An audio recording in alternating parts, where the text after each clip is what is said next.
Hello, boys and girls, and today we're going to be talking about a very interesting game with a series that has grown dear and near and seared into my heart. We're talking about Fable 3. Now, this game starts out actually using the save file from the game that you played previously with Fable 2. It carries over. As you see, the character that I played, that overly hulking Master Queef, she has had a child. So, somewhere in the timeline, she decided to stop being lesbian and go get her some schlong and birth out me, my character in this game, who is a baddie. She is a certified baddie who loves her dog, which is, honestly, if you're going to be a baddie, you got to love your animals too. You can't just be like a hot chick and be rude. That makes you ugly. Because personality is important, ladies and gentlemen, but you have this really nice little servant guy who's your butler. He's a nice guy. He tells you need to get all dressed up, so I get on my outfit. I didn't want to wear the dress because the dress is annoying. It's too poofy. I don't like, that's one of the reasons I don't like watch Bridgerton and shit.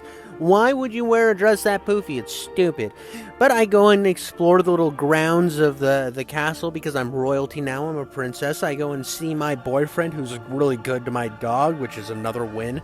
I mean, again, you are not a good-looking person if you are a terrible human being. That just kind of goes with the form, you know? But after he was so nice to my dog, and considering the story's telling me he's my boyfriend, obviously I gotta give him a little smooch, a little lip action, you know? I mean, this game kind of had me more interested from the beginning. This has probably one of my favorite beginnings in the entire series, which I know is probably going to make some people mad.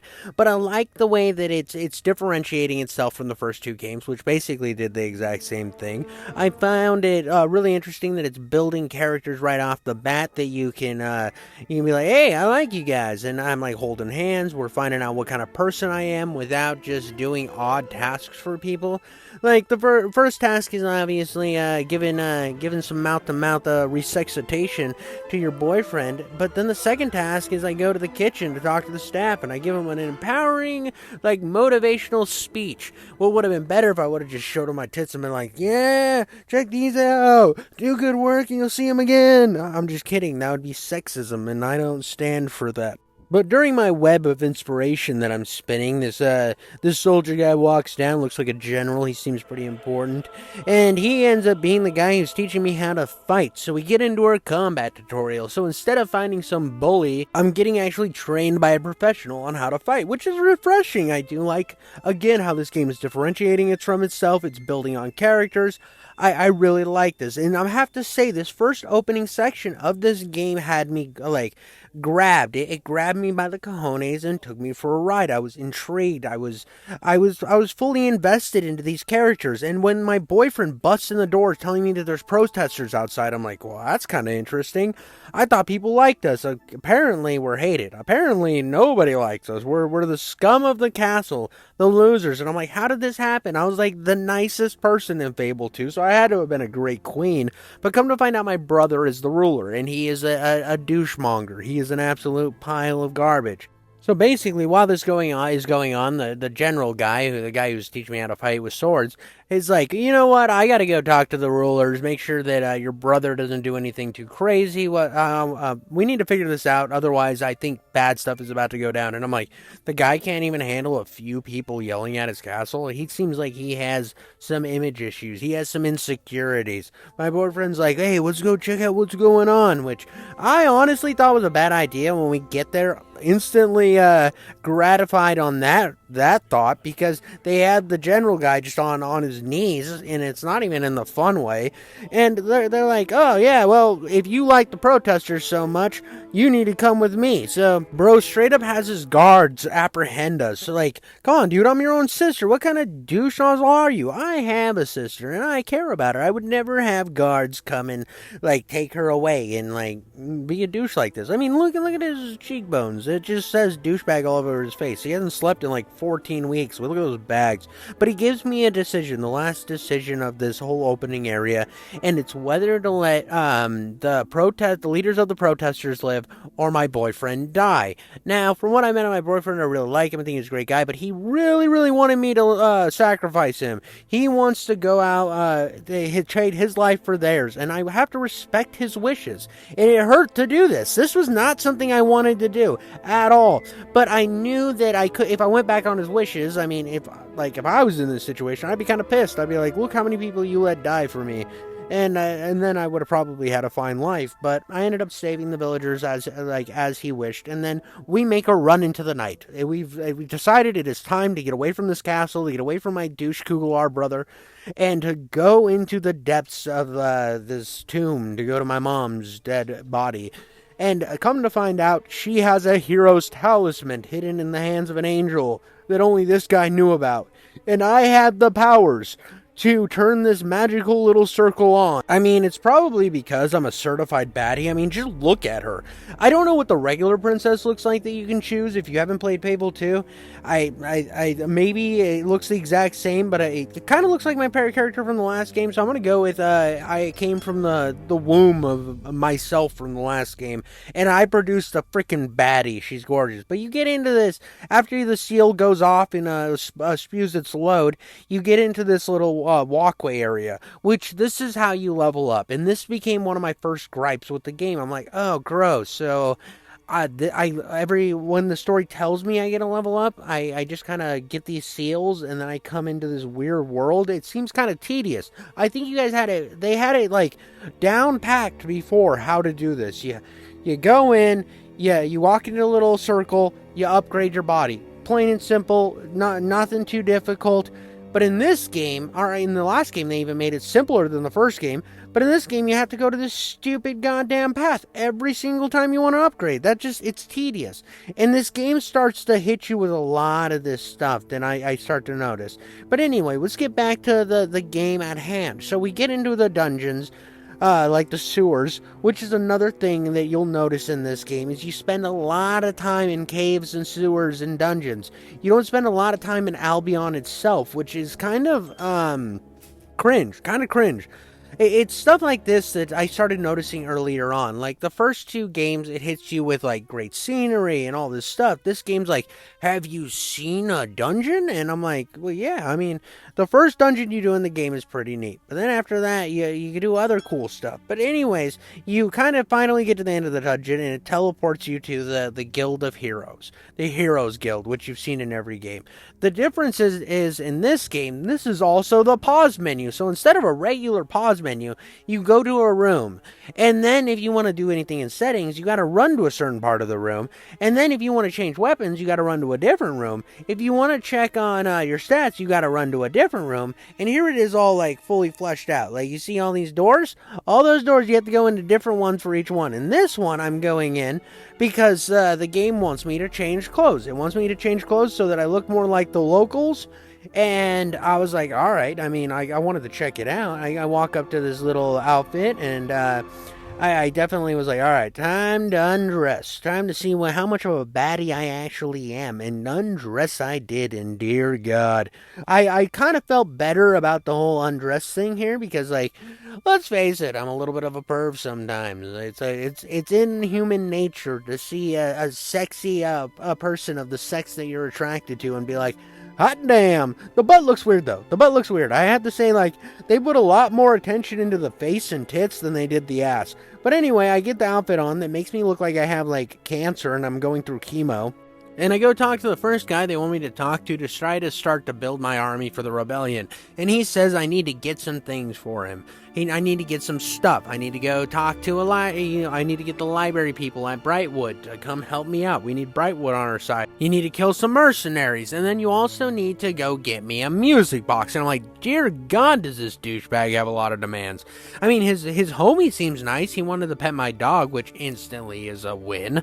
So I proceed to the library, where I show him that I'm a hero and how based I am. And I went to the library first because the general guy was like, hey, I'm going to go check out on the mercenaries. I'm like, all right, do whatever, I don't care. So I go beneath the library, which has a dungeon for some reason. And I'm like, all right. And this ends up being an extended combat tutorial where I learn how to use my gun and how to, like, bounce between the 3 different styles of combat, which the combat in this game is pretty snappy. I have to give it to this game. But it like, you can bounce between shooting magic in swords a lot faster than you could in the other 3 games. It feels a little more fluid. I do have to give this game some credit there.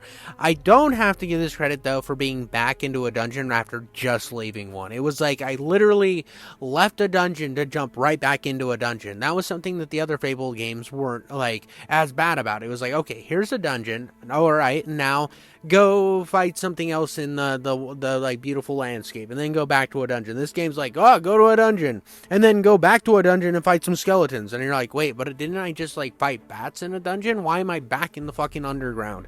It's like, why does this game want me to stay underground so much? Eventually I do progress my way to the end of the little dungeon, and I get the music box. It's fantastic. I'm like, wow, look, a music box, how neat is that? I'm like, this is pretty neat.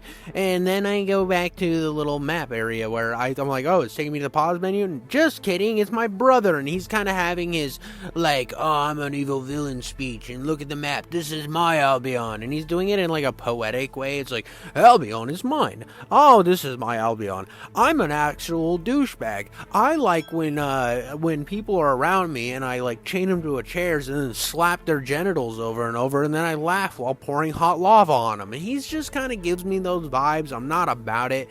Like, look how douchey his face is. He's one of those villains that's like too evil, you know, not like enjoyable. I don't find his character that interesting so far. Maybe it'll be like eventually win me over, but so far, like, I understood the last villain.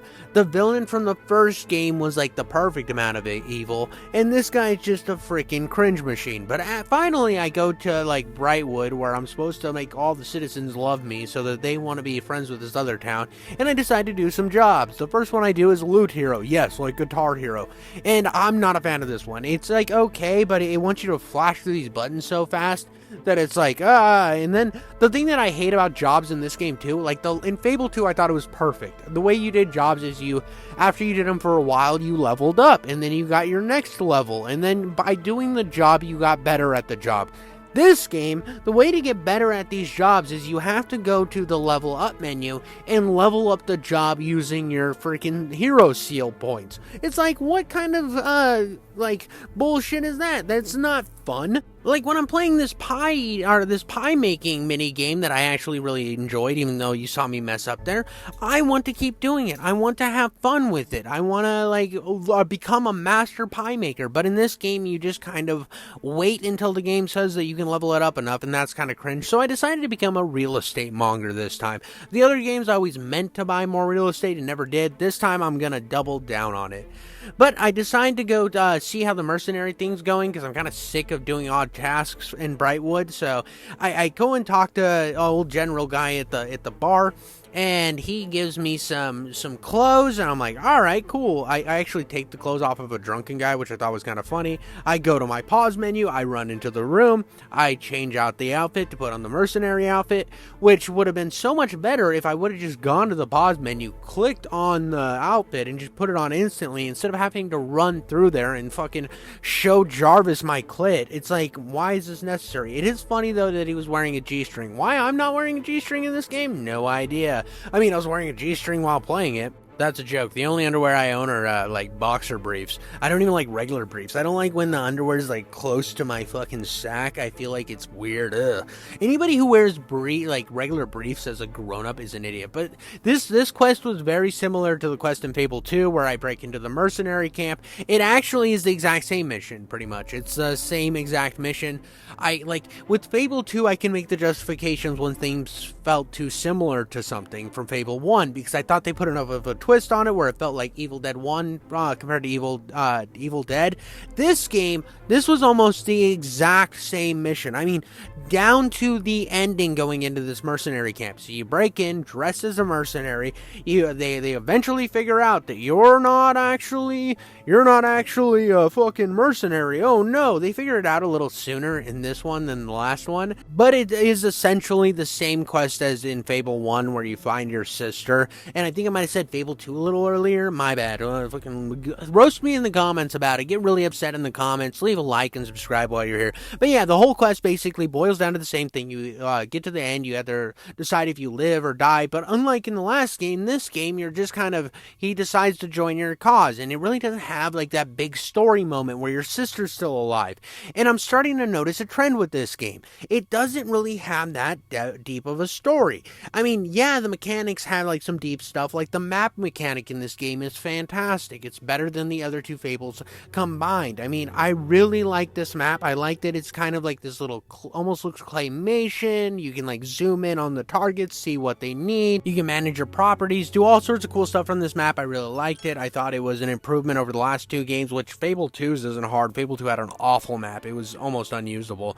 But anyways, I decided to go back to trying to make Brightwood like me, or whatever the place is called. So I go and talk to this gnome guy who has overly too many goddamn gnomes. I noticed that right off the bat, and he wants me to go get a package, which I just kind of thought was going to be another gnome. Nope, it's a goddamn gargoyle. And weird gnome guy decides to do some weird spell that makes all of his gnomes sentient beings for some reason. Like they're not gonna turn evil. Here's the spoiler: they turn evil, and he's like, well, now they can sing with me, and I'm like, that's not gonna how it's gonna play out. And of course, they turn evil. But then you're tasked with going around and hitting them with a cum shot blast to the face from your rifle, and they're all hidden in like weird corners. And the way you know where they're hidden is they'll be saying stuff to you like, "You're a little bitch.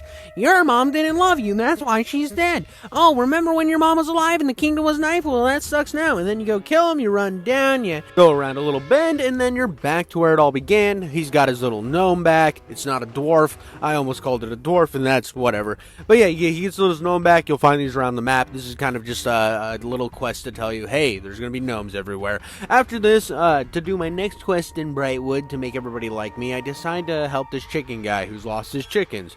So I get it dressed in a chicken suit. I follow the dog around, which leads me all over the place because the dog's AI is absolutely stupid and brain dead. I mean, it's the equivalent of somebody drinking their own splooge. It makes no sense, and it's kind of disgusting, but it's kind of sad to see the dog turn into this much of an idiot in this game, especially when the dog's AI in the last game wasn't that bad. It's something that's not like gonna ruin the gameplay experience, but there was many times in this game where the dog would like go to take me to treasure and then just get stuck on something. But after this, I decide to go to another quest to make the people of Brightwood like me, and I meet this little guy in a ghost in a book who sucks me into the book. The reason the ghost sucks me into the book is he was a renowned playwright, known for many things like Slut Bosoms Number 5. No, I'm just kidding. He wrote tragedies, and he would also write some comedies. He was much like a Shakespeare, and he decided to combine both, which ended up being for a very bad play. But in order to get a hold of this play, I have to react or recreate some of his most famous plays. This part is kind of cringe. And this sucks because the last time I messed with ghosts in a Fable game, it actually had some really interesting consequences. It had a funny turnout. I really enjoyed it.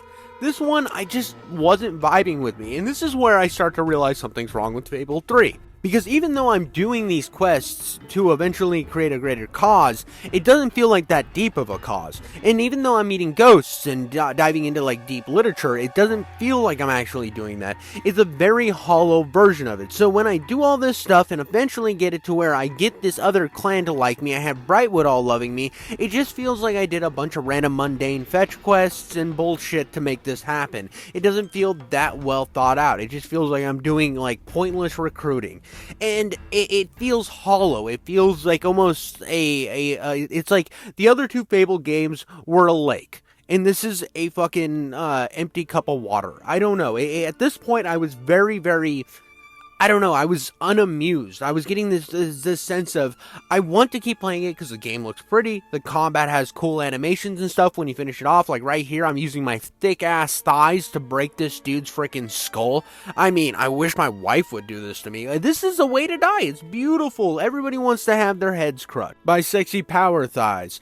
But the whole thing coming up to this point was kind of leaving me wanting more. It didn't feel like I was, it didn't feel like I accomplished much. It felt like I just did a bunch of random random side quests that were forced on me that I didn't just explore and do on my own. And so when I did finally get to progress the story, I was like, awesome. And the steampunk atmosphere in this game, the art style, I was really vibing with. This game came out of the woodwork with like this train here that's upside down. It's real steampunk. I'm like, this is cool. This is the type of shit that I'm excited about in Fable 3. I loved what was going on around me. I was like, okay, it seems like a more futuristic take. It's got some steampunk vibes. I'm liking this. I want to see what they do with it. I liked the last two games' humor. I liked what they were doing with the game and the world. And in this game, I don't feel like I'm really interacting with the world. I feel like I'm just doing shit. So even when this train wrecks and I'm excited to do the thing, all it is to introduce me to a new enemy type, the Hobbs, which I've seen this in the other two games. It doesn't feel that much different. It just ruined what could have been a really cool story moment to make me run through another cave. Like, why the fuck am I running through this cave, dude? And I'm the type of guy that loves a moist cavern, you know? Like, something I can slop inside, leave a little present and impregnate it so that thing has to come through the cavern. That's the type of stuff that normally I'm pretty hyped about. But this is like the fourth cave I've done, and they look different, but they look the same too, and it just feels... I don't know, I'm just, at this point in the game where I'm at right now, I just kind of feel hollow. And I mean, I even took off the clothes of my chick, right, to try to, like, maybe bring some of that epic, red-pilled, Giga Chad, Dragon's Dogma energy, you know? I really, really wanted this game to get me up. But at this point, I mean, I was like, yeah, she's hot, like, the graphics look better, but I mean, her ass is, like, weirdly shaped, like, that's not a bad thing. I mean, a weird ass is still an ass, you know, at the end of the day. But there's just something, it's just something missing. It's like there's a hole in this game that just doesn't understand where it's filled. And at this point, I started to understand how this started leading to where Lionhead went from one of the big Xbox developers to being pushed off into doing weird, like, side quest bullshit. In which, what do I mean by that? There was, after this, there was a Fable Legends or something where you play as, like, little people or something. I don't know. I'm not going to touch that game. And then there was, like, a VR title that was coming out. Or not, it was in VR. It was Connect. It was lame. But it was just a bunch of this type of stuff, and I kind of see why Lionhead was going in this direction and eventually was closed, because it was almost like they were, at this point, this game kind of feels like it's creatively missing something. And who knows, my opinion might change on this, and maybe the story will grab me by the cojones and pull me in a different direction. Maybe I will, something will change my opinion, but as of right now, while I'm going through this dungeon, fighting more, all these Hobbs, and the combat went from feeling kind of snappy to feeling sluggish. I mean, it's not that the combat itself is sluggish, it just feels, the enemies are too spongy. It's like, oh, people thought that Fable 2 was too easy, so how do we fix that? Well, we just give them way too much fucking health to where I'm hitting them constantly. It's like, you could just add more enemies on screen. That could have been something to fix it, or there's a million different ways to do this. I mean, the fact that I don't know how much health I have at this game at any point is just odd. It's an odd choice. Instead of an actual health bar, what the game does is the screen starts becoming red, and then you're like, oh, I need to take a potion because the area down at the bottom needs to hit a button. And all of the mechanics that I did like from the last game, not like combat mechanics. I know I have combat going in the background because I kind of wanted you to see how I progressed through this Hob cage, through the stupid weak attempt at a boss fight where they just threw 3 wizard Hobbs behind like an energy shield and you couldn't do anything to them for a while. But a lot of the systems, it's almost like they dumbed everything down. Like in Fable 2, I felt like they streamlined them, made everything work much better. I mean, I could go into a town, start juggling and shit, and everybody would surround around me. In this game, I have to individually go to each person, and I don't get those crowds the same way. I can't quick activate the different emotes and stuff to get people to love me. Everything, it just seems more complicated in this game, and it's just early on I'm already seeing this. It's more complicated except for where it needs to be more like complicated, in the level design, in the world design. Like, why is this my level up area? Why do I have to walk down a road and open up chests? I mean, does it look cool? Absolutely. Is it atmospheric? Sure. But it's unnecessary steps to a system you already had kind of gotten to a great place. I mean, Fable 2 had really figured the stuff out that I had problems with in Fable 1. And even why is the pause menu have like 87 extra steps? I don't know. But let's get back to the story. Eventually, I go to the next area to recruit some new friends, and it's an old friend of the general guy. He's got this whole platoon that's been banished to deal with the Hollow Men, the skeletons, and I get to do this really cool turret section. I'm running a mortar, and it's really cool. I don't know. I've played some like war games in my day, and I think this is one of the most fun mortar sequences I have ever done in a game. And I have to say, at this point, it's starting to win me back. It is starting to win me back. I like this sequence. I thought it was really fun. It was bombastic. I mean, turret sections can go like one of two ways in games, especially if they're not like known for their shooting. They can either be absolute dogpile crap, like in Call of Juarez Brotherhood, where you're shooting the tank and it's just garbage, or it can be like the Gatling gun in Call of Juarez, where it was super awesome. And this is more like the Gatling gun. This was super fun. I was like dropping bombs. It felt like I was doing like, I don't know, it almost felt like an RTS game, but I was able to drop nukes at any time. I don't play RTS games, so I would have no idea if that's a good reference or not. Look at me, just fucking milking myself for own stupidity. But after this, you get what is gonna be one of the big boss fights that finally, I felt like this was gonna be my big moment for a cool boss fight, and this wouldn't have been a bad boss fight, but the whole boss fight consists of, instead of you fighting him, you're fighting a billion Hollow Men,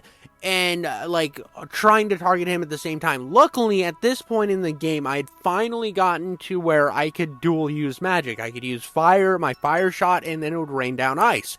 So basically, I just spammed that son of a bitch and then used the pistol to clear out the Hollow Men, and I eventually do beat him, but it felt like a kind of a shitty boss fight. Anytime a boss fight has to spawn in an ungodly amount of enemies for you to deal with instead of having to actually deal with the boss fight itself wasn't created very well. That is just something I've learned from video games. It's something that continues to be true. Unless the boss fight has like a couple enemies where you can pull health out of them, they have no fucking use being there. They're like a room full of cucks while you're having sex. They have no use there. They're just distracting and annoying. But unlike the Brightwood area, these were the only two quests I had to do, and they felt necessary to the story, and they felt necessary to the game, and I liked that. But now let's get on to where I finally get to the city, and I meet one of the other main antagonists of the game, the guy who runs all of the factories underneath my brother. Now, he is a douchebag, but he is actually an interesting douchebag. He has, like, extra layers to douchebaggery. Now, he comes off a little more evil than my brother does, but he's not just annoyingly evil. See, this guy I see is a better villain. When he comes on, he's like, if you go back to work instead of unionizing, I will give you like trophies and shit. And his trophies are either do your job or I'll shoot you in the fucking dick. And I like that, dude. I liked this introduction to him. I feel like he kind of filled in some of the holes on why this world has become what it is, because one of my big questions with this game and one of the big holes in this story is, because it connects to Fable 2, is how did my mom raise such a piece of shit that ends up becoming friends with this guy that ends up having one good child, and then why is she dead so young? And I don't know, there's a lot of holes in this game because it was attached to the second game, but one of the main things I did like was the introduction of this villain. But then I decide I need to go meet these revolutionaries. That's why I'm in the city in the first place. There's a revolutionary army brewing, and I need to meet them, because I already got the army men that don't want to be a part of the army anymore, that are sick of this regime. I need to actually meet the rest of this army of the revolution, because what's better than building an army yourself? Having one already built that can just join yours. So we go down into the sewers. Shock, we're going to more tunnels. It's just a very common thing in this game. You spend most of it at this point in the tunnels. I've complained about it enough. And we get jumped by a bunch of jabronis. But luckily, the leader of the revolution comes out. She knows the general guy. She's hot. She's got nice caramel titties. I'm a big fan of them caramel titties. Always have been. Just love myself titties of any color. I'm truly a man of culture. I see race, but only in titties, and I love them all. But she basically tells me that I have to go do more quests to get the citizens of the city on my side. I'm like, are you seriously? We're doing this again? So I go save this lady's husband, and then he wants me to marry her, which I thought was kind of funny. I'm not gonna lie. I definitely turned him down, said, you should probably stay with your girlfriend, who definitely had me try to save you. I'm out of your league. Do you see these tits? They're juicy. you can handle your girlfriend. She had juicy tits too. I mean, you're about to see her in a second. She wasn't half bad herself. I don't know why he wanted me. Maybe because he had like that, you know, that thing where like people get saved by somebody and then they're in love with them. It's like a psychological thing. I'm pretty sure that's what happened, and I wasn't willing to jeopardize our relationship or my friendship with this girl over that. It just wasn't worth it. Then immediately after this, I went and did another quest for these nerds. I mean, I'm a nerd, but who cares? Who were playing D&D, and they hand me a little orb that shrinks me down to size, and I'm going into their D&D world. I was very excited for the beginning of this quest. I get to the area. I thought it was funny that it had cardboard cutouts. They were like talking to you, and they were like changing the narrative as the game goes. The problem was, it's not really that good. It's okay. I mean, it had some funny moments. It's like one guy's like, "Oi, what's if there's a teddy bear and the teddy bear wanted to give you a love?" And then the other guy's like, "What if the teddy bear wants to rip your dick off and then shove it down your mouth and then your mouth shits it out your ass and then they're cannibals?" And then like I was like, "What the hell is going on?" I like the little dialogue going on in this, but really the only thing that you get new out of this is you get to fight some demon fire-breathing chickens, which was kind of cool. But other than that, it really wasn't that. And I mean, this feels like every other level I played in the game. I mean, this feels like a dungeon I've already seen. I don't know. I was expecting more from this. Like, this could have been something mystical and magical and, like, didn't feel like anything else in the world. But instead, it just felt like they cut some of the already made biomes and then just shoved it into this and then put funny dialogue over it. Again, when the game has these huge opportunities to do really great things, it's falling short. And that kind of pisses me off. And even the end of this, the main thing you fight is Hobbs. Like, dude, what the fuck? Like, come on, I went from fire-breathing demon chickens to Hobbs? Is this seriously it? And I was like, yeah, I know that the main enemy is a cardboard cutout, but I hope that it's at least a fun cardboard cutout and you kill him with one hit. Kill him with one hit. And then you kiss the princess and it's all done. It's all done. All this atmosphere with these guys standing over you like giants. What do you get? One hit and it's over. That's it. I don't know. I was expecting more. I was expecting more moments like this with people standing over me that were giant and stuff, and like more mystical stuff about like fantasy. It doesn't feel like fantasy. It feels like they just took their outside of their house and then put it into the fucking level. But here I want to highlight another thing that this game has, a constant thing you have to do. Now, the map is incredibly easy to use. Throughout the time, you'll go and check your real estate properties and stuff. But the problem is, once you've bought a ton of real estate properties, you're forced to maintain them. So the best way to maintain them is you go into the map and you play Real Estate Simulator. This game becomes the ultimate real estate RTS game.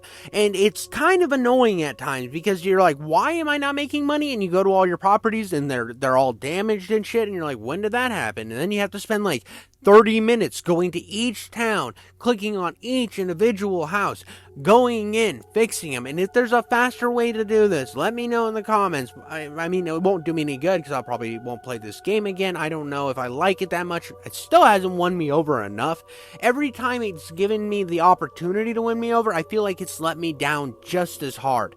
I mean, one of my favorite things about this game was the map. I thought the map was super sick. And then they made it tedious by doing this real estate simulator shit. Like, it was fun at first, don't get me wrong, but then after a while, because you know that your houses get damaged so fast, you're just constantly in the menu. But after you get all these quests done, and you finally earn the trust of the city, you go and get into, like, costumes, and you go and confront the douchebag guy who runs all the factories. And I was super excited for this because at first it seemed like we were doing kind of an espionage mission, getting into costumes. We both looked freaking hot. I mean, it was showing off our tits. I'm like, let's go, baby. This is going to be a sick mission. It's not. I mean, like I said, I really love this villain. I was really excited for this. I mean, it's got this cool intro where you're holding on a cage of one of your allies that he has captive. He's got all these other wealthy elite people staring down at you like you're a bunch of goddamn buffoons. I mean, it looked like they were about to start like beating their meats on top of us, and it was going to shower all sorts of different fluids. I was like, this is cool. But you know what it is? It's another gauntlet thing like the last two Fable games. And it's... This game's pissing me off so much at this point. Like, not that it's bad. It's not bad. It's functionally okay. It's just, it feels like at points it's trying to divert itself. The whole beginning premise felt like it was like, yeah, I know that you're used to other things at the beginning of the Fable game, but we're doing things different this time. But this game isn't doing anything different. The only difference is instead of going to different rooms and it being our like each level, this one is decided by a spinner. Spin the wheel and you'll find out what's gonna kill you. And you fight one new type of enemy that you haven't seen before. They're a bunch of sand people, like literally that's what they are. He kidnapped some sand people and had them try to kill you. And then everything else is hobs, bandits, and then wyverns. I think it's wyverns at the end. And it's like, that was it. No cool boss fight like in the first game, because I still think that the best ending to the gauntlets out of all three Fables is the giant scorpion from Fable 1. I think the better biomes was Fable 2's, and that like the better setup for one of these was Fable 2's. This one just kind of felt like Fable 1's and 2's, but worse. It felt like it tried to do exactly what Fable 1 and 2 did, but they made it worse somehow. And it's like, come on, you literally have the opportunity here, and you have the better graphics. Why are we in worse biomes? Why are we in these tight rooms? Why you did something so amazing with Fable 2. With Fable 1, you did such a good boss fight. One of the biggest complaints about Fable 2's was the fact that it ends on such a boring note. I mean, this one, you literally only do 3 rooms, and then the 4th room, you fight wyverns, and it's over.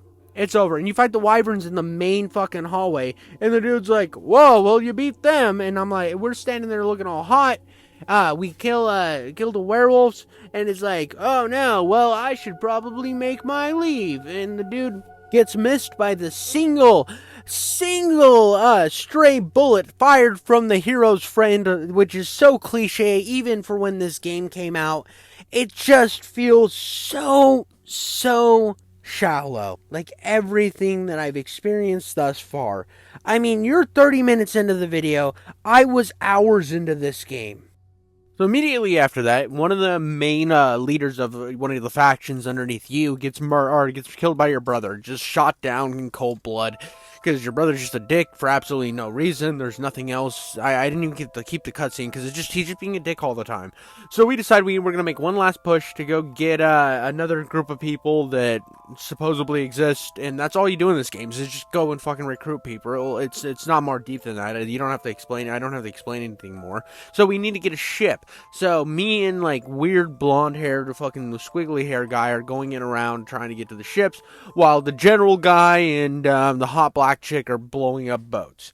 And this section was fine. I mean, I hate that, even though there isn't any stealth mechanics and stuff, I just feel like this game, anytime it could do something interesting compared to the last games, it just cops out. And I don't hate the battle section, so it was relieving that, like, I gotta kill some soldier guys. I mean, I don't know, dude. I don't know. It's not great. It's just not great. I mean, I obviously know that this is the prison section of the game, or it's going to try to be the prison section of the game.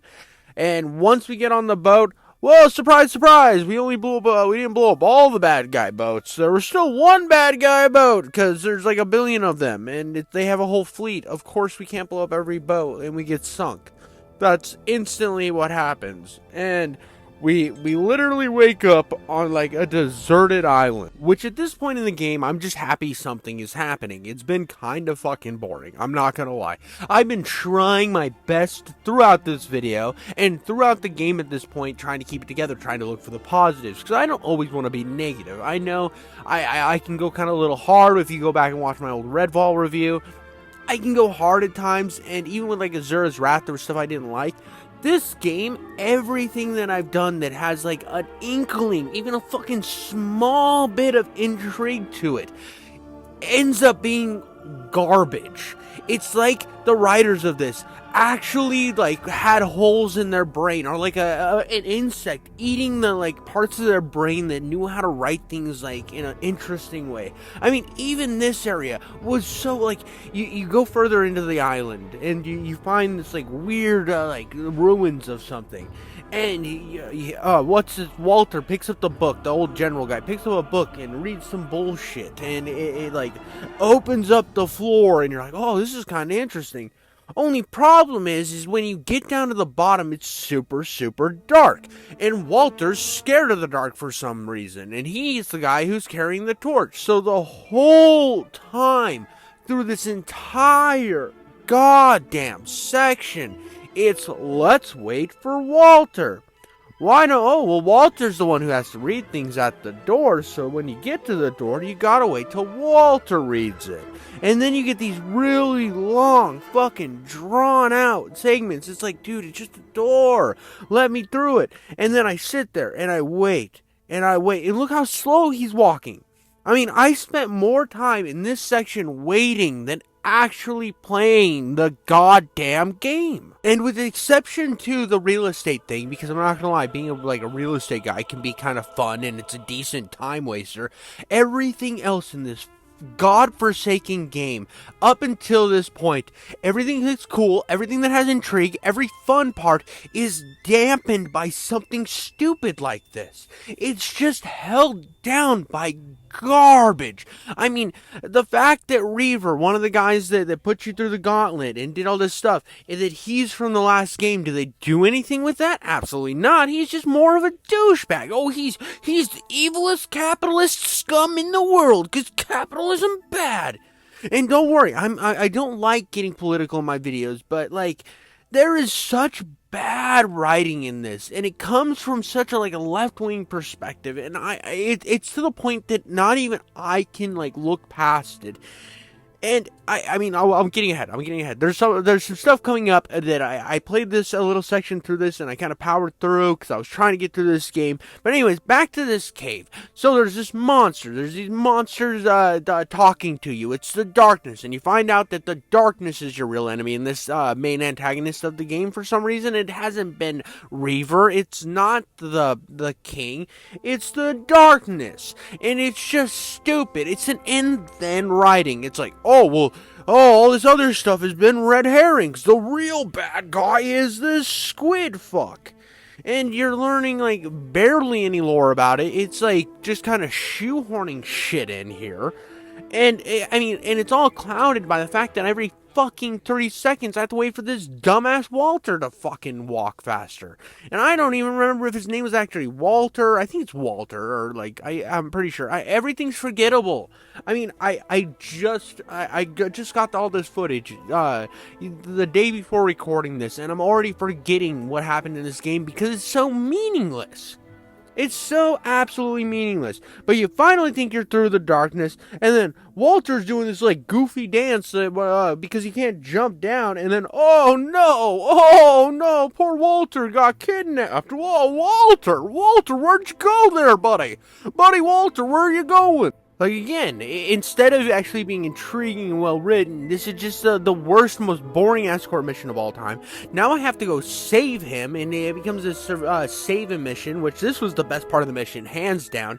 You get to Walter, he's been fucking jizzed on by Venom himself. Venom just took his big chode and stroked it until it covered him in this black purplish goop. And you find out that the demon squid guy is here, and you fight the best faction of the game because it's the only interesting faction in this entire goddamn game. Because the other factions in the game are just dumbed down, recycled versions of what we've already seen. It's laziest goddamn enemy design, except for these guys. So I have to give them props here. These guys are really fun to fight. They're demons that have taken over this armor. They kind of seem similar to the enemy, whatever the enemies were from Fable 1 that Jack of Blades summons, but just a little different. They work a little bit better. I don't know. I really like these enemies. You only see these you don't really see these much in the game, but I liked the combat I had against them. They also have this other version that is a super duper version where he turns into a priest. I don't know. He felt really new. He didn't feel like anything from Fable 1. I have to give him again credit for that. It wasn't bad. I mean, the enemy you actually have to learn and choreograph, or its choreographed moves to try to not get attacked by its AoE damage, and you're constantly moving around the arena to really utilize different angles against him. I thought it was interesting. I thought he was a well-made enemy. Again, you don't really see much of him, but Well, that's Fable 3 for you. But you free Walter, and now Walter's eyes have been, he can't see anything anymore because of the darkness, man. The darkness has like, just too hard on his eyes, and they've sealed closed from the amount of splooge on them, and he's just stuck. So the rest of this mission, you're stuck dragging him at the slowest pace you've ever walked in this game, ever. And you might have noticed throughout this playthrough, I haven't done much, like, rizzing with people. I haven't gone around, like, in Fable 1 and 2 and, like, dropped my Riz game and really tried to, like, give them the moves, you know? It's because everything that turns into one of these stuff at fucking hold handy quest slow bullshit. You can't do anything in this game that actually feels fun. I'm sorry, everything turns into slow, methodical bullshit. I mean, the way you can talk to people instead of gathering people around you and having everybody love you, no, it's one-on-one. You can only use like the prompts it tells you to use. It just took all the fun from Fable 2 and sucked it out of it. And it goes to show that this quest is like the same thing that ruined something that could have been cool. I mean, the last Fable I thought did the like prison section better. It was fun. It was way better than the prison section from Fable 1. This game just made it so much worse. It was a step back. It's worse than the other two Fable games, hands down. And that sucks because, like I said, I give them credit on those new enemy styles. And there was some cool story points. Like, right after this, Walter's like, I can't let you drag me anymore. And I'm like, oh, fuck. No, I can't be a dick. I wanted to do a good playthrough. I really wanted to do a good playthrough, so I'm not going to leave him there because I'm not a monster. So I was willing to let the game punish me for as long as it had to take to make me drag him. And I'm looking at this desert in front of me thinking, oh my god, I'm going to be dragging forever. And this isn't sped up or slowed down or anything. This is how slow you walk with Walter. It is absolutely freaking grueling, but eventually you get down the stairs and the game's nice, and it's like, well, it doesn't make you take Walter across the desert.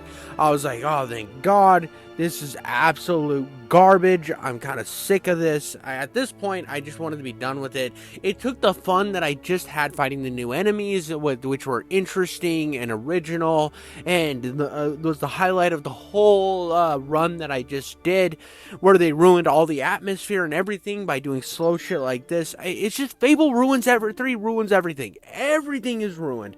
But I have to say, the way this quest ends and kind of wraps up is actually pretty interesting. Basically, the interesting part of this end of the quest is you kind of start running through the desert and you start having visions, and you're feeling guilt for leaving Walter behind. And it's not groundbreaking writing by any means, but it's not absolute garbage slop. And the slop is what I've been dealing with through most of this game. So saying it's interesting is not like that good of like a compliment at this point, because the writing is so abysmal in this stupid game that anything that hits a point that's like decent is a win, and that sucks. It's trash, it's garbage, just like this goddamn game. And there's points in this where Walter's talking so like evil Walter in your visions is talking so much, and you just want to run through the level, but the level is soft locking you. So even this being more interesting doesn't make it good by any means. And eventually you get to the end of it and you collapse because the darkness has gotten to you, but it hasn't really gotten to you. You've got dehydration or something, and the sand people find you and wake you up, and you're finally in the new area of the people you're trying to recruit. And there's the bald lady that you're supposed to help, and basically you find out that their whole civilization was like surrounded by darkness, and they needed help, and the last person they talked to was your brother, and he said he was going to help them out. And that's it. You kind of get these like tidbits. It's actually only happened twice. Once at the beginning of the game where they're like, what happened to your brother? He used to be such a nice guy. Remember when he used to travel and have fun? And then they never brought it up again. You just see your brother be like an absolute dickhead, and it just seems like he's always been that way. And then you get this little moment where it seems like at one time he was nice, but then the game just forgets about it. And it's there's ways to write something like a villain or somebody like this, because you kind of see what the game's gonna do. The brother was a red herring the whole time. The main villain's going to be the darkness, and it's going to explain away your brother being bad. But the problem with this is he does so much like vicious shit throughout this game. He's basically like, he would take a citizen, set them on their knees, and then just dick slap them for 20 minutes, and you'd be like, yeah, that makes sense, because he's been set up as like the worst person ever, and now they're trying to retcon that and make it seem like they had like this deeper writing and this deeper narrative hidden all along, and it's not hidden. It's just you're sloppily throwing things in there so that you can say that you're not just pulling the rug out from under us and being like, oh, we got you. Yeah, it's a twist. The twist is coming, and it's all twisty. But anyways, you get these, Walter wakes up, and you get the bald chick and her whole group of people. They're on your side now, and it's time. It is time to make your assault on the castle so you can become queen. It's a final push. You have all of your weirdo friends around you. You got your douchebag group to go make your attack on the castle. So you guys decide to all prepare, and you got different groups doing different things. The bald chick's gonna be laying out an assault from the sea. We're gonna be pushing up. The mustache guy's gonna be blowing stuff up. It's basic. It's a basic siege on the castle thing. One thing that does suck through here is the area this whole siege takes place is a place that I owned every house in, and all the houses that I own just get destroyed. So all that income I was making throughout this whole area is just lost. So the game like kneecaps you on a bunch of money that you're making, and it's kind of annoying because of what's coming up and the implications of what the last quarter of this game involves. But the siege wasn't bad. I mean, it was cool to see the city all on fire, and like you're just fighting normal soldier guys, so it's a normal enemy group that you've already fought a bunch of times. But I mean, it was a fun siege. I like combat. The combat doesn't feel terrible in this game. Does it feel great? No. I mean, the way magic works, I had finally like unlocked some new like blades and stuff, and the way the magic works is when you double it up, some things, like I have fire blades is how it works. And if I use the fire and ice, it's like I just shoot a fireball and then ice falls down with the blades. It turns the blades into fire. The vortex turns the flame. It's like a flaming vortex. I thought it was kind of interesting. It's still shitty compared to the last two Fable games when it comes to magic. And the rest of the combat in general doesn't feel as good as the last Fable game, but that might be just because I had a Halo gun. But eventually you do get through the whole city, and you get to your brother, you find him there. Yeah, you basically say, hey jabroni, you're arrested, and he's like, you don't understand. I did this because of the darkness. The darkness is coming. And when he said that he had like ulterior motives, I'm like, yeah, no, I mean, I still want to hear what he has to say. I'm interested enough at this point to at least to the weird random bullshit they keep saying about you used to be a nice guy, that I kind of want to know what's going on. But at the same time, I still don't care enough because this game hasn't given me anything to fucking care about. But I am interested enough, but I've become the queen of all of Albion right at this moment, and I have my coronation while my brother is awaiting trial, which I will be the sole judge at, because I guess that's how it works in monarchies. I think monarchies are stupid, I always have, but you're the queen, you finally did it. You throughout this whole game, you recruited your allies, you created, you're gonna be the good ruler, the real change is gonna happen, old Obama style, I guess, if you really liked him.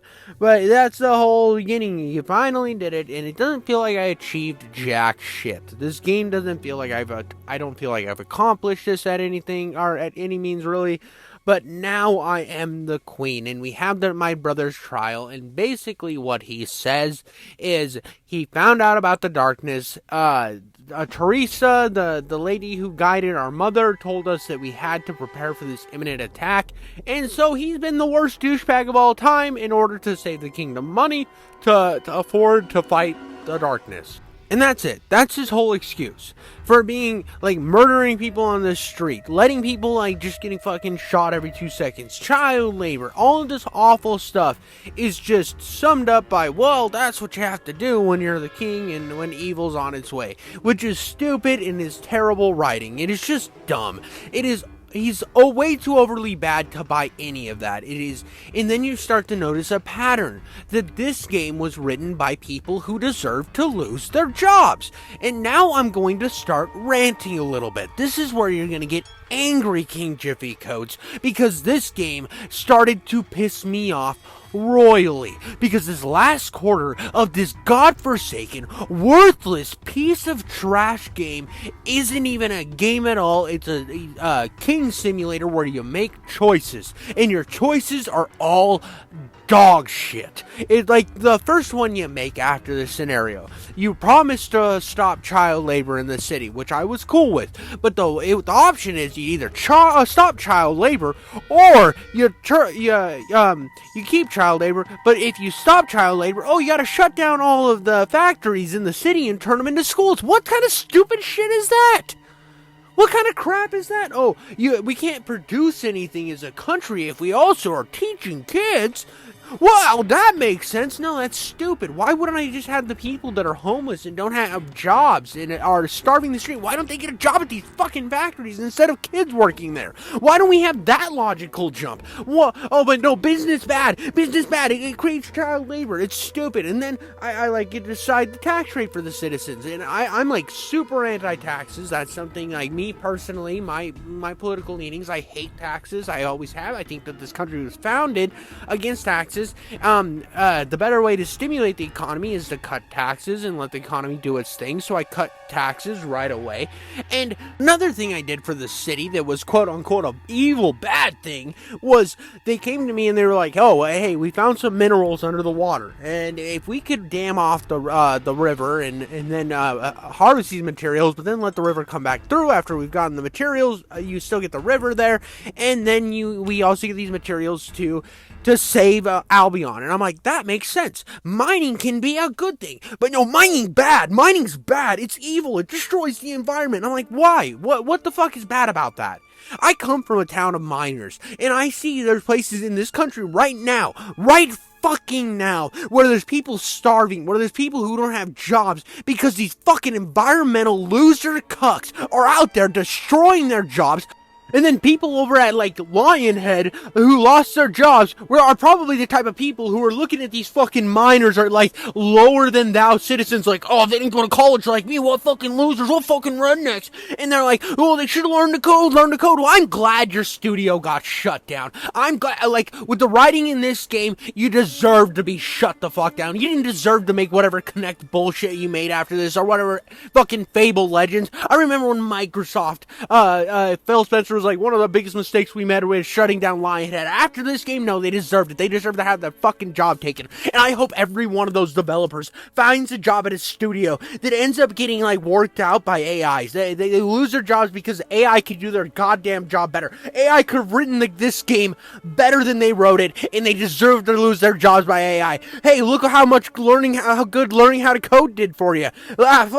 Suck dick on the streets, you fucking losers. This is how I felt about this game. Any type of solution that had a good, like, there was one time, we should turn the homeless shelter is falling apart. What should we do? Well, it's either, my choices are turn it into a brothel or spend an ungodly amount of money for the homeless. We wouldn't have the homeless crisis in this game if we would have just left the factories as is instead of turning them into schools.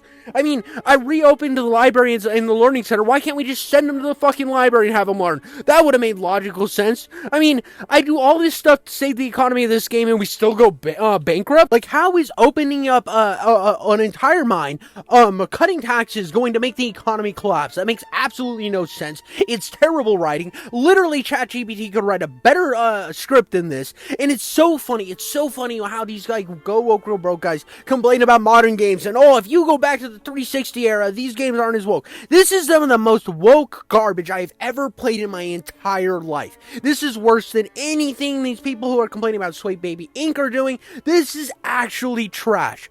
And I don't understand how people ever bought this game. I am so insulted this game is on my Xbox. And it's just so condescending. And the condescending shit is the reason why I feel like right in the fact that I'm glad that everybody at Lionhead lost their job. And I hope they didn't get jobs anywhere else. Because they're looking down on people like people in my hometown that worked hard for everything that they had. That went down in the depths of the the earth to get the gold that you could put in your fucking smartphones. And they looked at in the computers that made this fucking game, but they can sit on their high and mighty high horse thinking, oh, well, if you just learned the code, you wouldn't have to do that. It's like, hope you lose your job to AI, you pieces of shit. I hate that shit. All these people look down upon people who are actually doing the hard work from their, like, fancy fucking office jobs and pretend that they're all high and mighty when the real people are out there working to get the shit for them so that they can create the slop that they're trying to force us to buy. It's garbage. It's fucking pathetic. They need to take a hard look at themselves and realize that they're pieces of fucking shit. This is a garbage game. It was a waste of my fucking time. Not to mention, it's boring as shit. It messes up any sort of a momentum this game thought it had from the siege and everything. If we're going to actually talk about the game again without my political rant, which I apologize for because I don't like getting political that much on my channel, I find it cringe. But yeah, it broke all the momentum, it was boring as shit, and finally you get to the end of the game where it's just a siege over again, but with the enemies from the fucking cave. Nothing that original, the darkness is here, way more people died because I was trying to be a good guy, but the choices were fucking scratch your dick or fuck a horse, so it was garbage. This whole last siege was whatever. I mean, there was some cool imagery, I guess. It had some fun combat because I was fighting the monsters from the cave, which were easily the most, like, innovative thing in this entire game. You finally get to the end. You got your siege, the darkness is coming upon you, the squid guy shows up, and I'm like, oh, cool, I gotta fight this creepy-looking squid guy, it's gonna be really sick. Nope, this game isn't that cool. It's not that fucking well made. It can't make an original boss fight that feels iconic to Fable 3. Nah, because these guys are developers that are way better than miners, and they deserve their paycheck. Nope, it's just a soldier. It takes over Walter, and you fight a soldier guy who has some of the same moveset as some of them enemies from the cave. Is it fun? Yeah, it's fine. It's fine. It's probably the best boss fight in the game, but that's not saying much because I think it's the second boss fight in this game. This game has nothing. It has no substance. It has the worst writing. It's all and then bullshit. Everything in this game, it's like, oh, and then you get these guys to join. Oh, you do some side quests, and then these guys join, and then you're shipwrecks, and then you get to meet the darkness, and then you become the princess, and then you beat the darkness. It's stupid. It's bullshit. This game is the worst written game I've ever played. I mean, and that's coming from a guy that was like super pissed off at Redfall. I was furious about Redfall in the state that game was in, and how they couldn't even make vampires killing fun. But I think Redfall is a better game than fucking Fable 3. I am glad Lionhead Studio was shut down. I am glad Playground Games is gonna make the game. And they can put in any amount of woke shit, and I still think it'll probably be less woke than this garbage, and be more fun than whatever this bullshit slop they tried to feed us was. The game ends with us standing by Walter's statue, and that's it. The game fucking sucks. I've had enough of this game. It was not fun to play. I do not suggest it to anyone. This game does not slap clit. It is the equivalent of giving AIDS blowjobs in a truck stop bathroom, and that is the best compliment I could ever give this piece of shit. It is not worth your time. I will catch you on the next video. King Jiffy out.